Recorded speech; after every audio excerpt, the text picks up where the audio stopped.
കുറവല്ല, വ്യത്യസ്തനാണ്.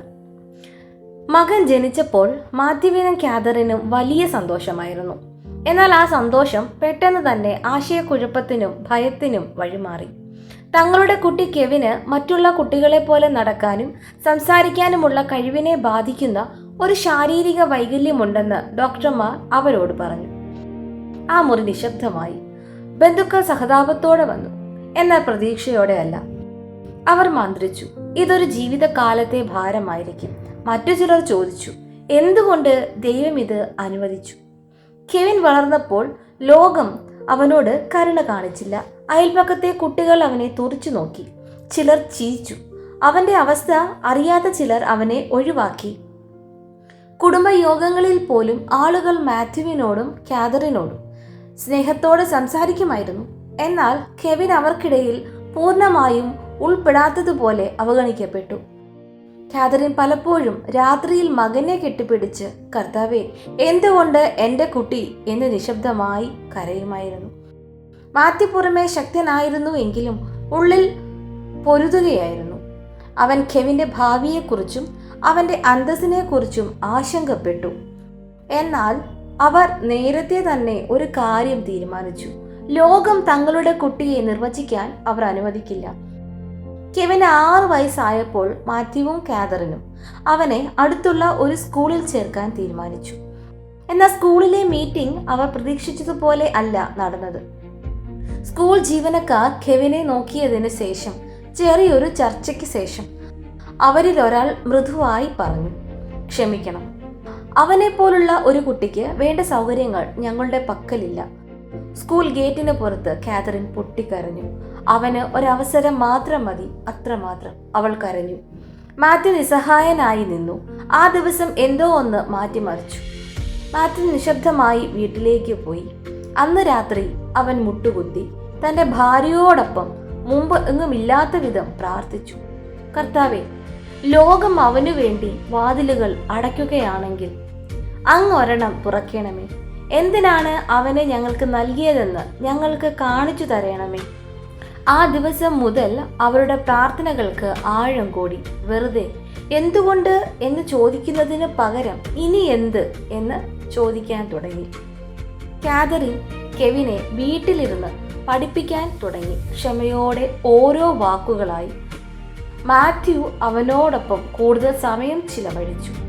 ഓരോ ചെറിയ കാൽവെപ്പുകളെയും പ്രോത്സാഹിപ്പിച്ചു. പുരോഗതി മന്ദഗതിയിലായിരുന്നു, വളരെ മന്ദഗതിയിൽ. കെവിന് ഒരു വാക്കുപോലും വ്യക്തമായി പറയാൻ കഴിയാത്ത ദിവസങ്ങളുണ്ടായിരുന്നു. നടക്കാൻ ശ്രമിക്കുമ്പോൾ വീണുപോയ ദിവസങ്ങളുണ്ടായിരുന്നു. എങ്കിലും എല്ലാ രാത്രിയിലും അവർ പ്രാർത്ഥിച്ചു.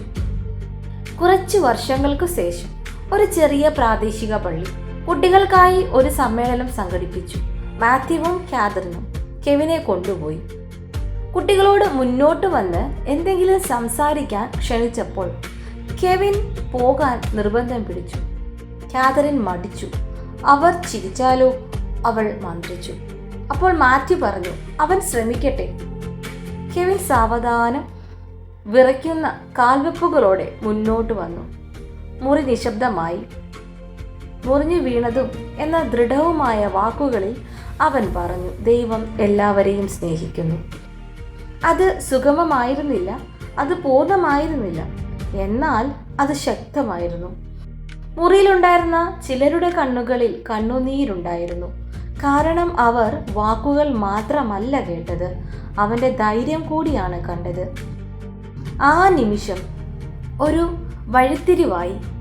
കെവിൻ പെട്ടെന്ന് മറ്റു കുട്ടികളെ പോലെ ആയില്ല. എന്നാൽ എന്തോ ഒന്ന് മാറി.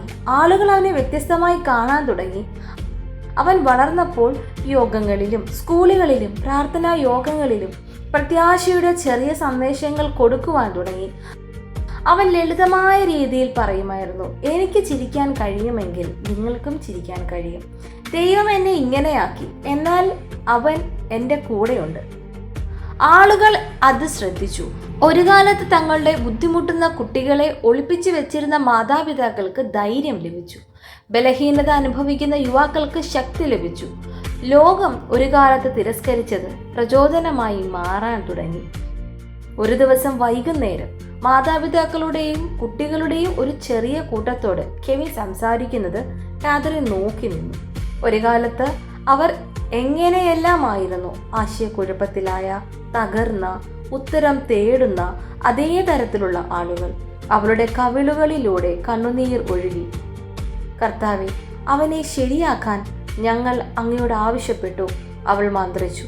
എന്നാൽ മറ്റുള്ളവരെ സുഖപ്പെടുത്താനും പ്രോത്സാഹിപ്പിക്കാനും അങ്ങ് അവനെ ഉപയോഗിച്ചു. മാത്യു അവളുടെ അരികിൽ നിന്ന് മൃദുവായി പറഞ്ഞു, ലോകം ഒരു പരിധി കണ്ടു, ദൈവം ഒരു ലക്ഷ്യം കണ്ടു. പാഠം: തിരസ്കരണം അവസാനമാണെന്ന് തോന്നാം, എന്നാൽ ദൈവത്തിന്റെ കൈകളിൽ അത് മഹത്തായ ഒന്നിലേക്കുള്ള തുടക്കമായി മാറാം. ലോകം നിരസ്കരിക്കുന്നവയെ പലരുടെയും ജീവിതത്തെ സ്പർശിക്കാൻ ദൈവത്തിന് ഉപയോഗിക്കാൻ കഴിയും. ദുർബലമെന്ന് തോന്നുന്ന ഒരു ജീവിതത്തിന് ഏറ്റവും ശക്തമായ സന്ദേശം നൽകാൻ കഴിയും. എൻ്റെ കൃപ നിനക്ക് മതി, എൻ്റെ ശക്തി ബലഹീനതയിൽ തികയുന്നു. 2 കൊരിന്ത്യർ 12:9. ഈ വീഡിയോ ഈ കഠിനമായ യാത്രയിലൂടെ കടന്നു പോകുന്ന എല്ലാ കുട്ടികൾക്കും കുടുംബങ്ങൾക്കുമായി സമർപ്പിക്കുന്നു. ഞാൻ നേരിട്ട് കാണുകയും അനുഭവിക്കുകയും ചെയ്ത നിരവധി കഥകളിൽ നിന്നാണ് ഇത് പ്രചോദനം കൊണ്ടിരിക്കുന്നത്. ഈ അദൃശ്യമായ പോരാട്ടങ്ങളിൽ നിങ്ങളെ പ്രോത്സാഹിപ്പിക്കുന്നതിനായി ഈ സന്ദേശം പങ്കിടാൻ ദൈവം എൻ്റെ ഹൃദയത്തിൽ വലിയൊരു ഭാരം നിറച്ചു. നിങ്ങളുടെ കൊച്ചു കുട്ടികളോടൊപ്പം ഈ പ്രതിസന്ധികളിലൂടെ കടന്നു പോകുന്ന മാതാപിതാക്കളോട് പ്രതീക്ഷ കൈവിടരുത്. ലോകം നിരാകരിക്കുമ്പോൾ ദൈവം വീണ്ടെടുക്കുന്നു. സമൂഹം ബലഹീനത കാണുമ്പോൾ ദൈവം ശക്തി നൽകുന്നു. നാളുകൾ എത്ര ഇരുണ്ടതായാലും അല്ലെങ്കിൽ പുരോഗതി എത്ര മന്ദഗതിയിലാണെന്ന് തോന്നിയാലും ഇത് ഓർക്കുക, ദൈവം നിങ്ങളോടൊപ്പമുണ്ട്. അവൻ നിങ്ങളുടെ കുടുംബത്തെ മറന്നിട്ടില്ല. നിങ്ങളുടെ കുട്ടികൾക്കായി അവന് മനോഹരമായ ഒരു ഉദ്ദേശമുണ്ട്. മുന്നോട്ട് പോകാനുള്ള ശക്തി ഈ കഥ നിങ്ങൾക്ക് നൽകട്ടെ.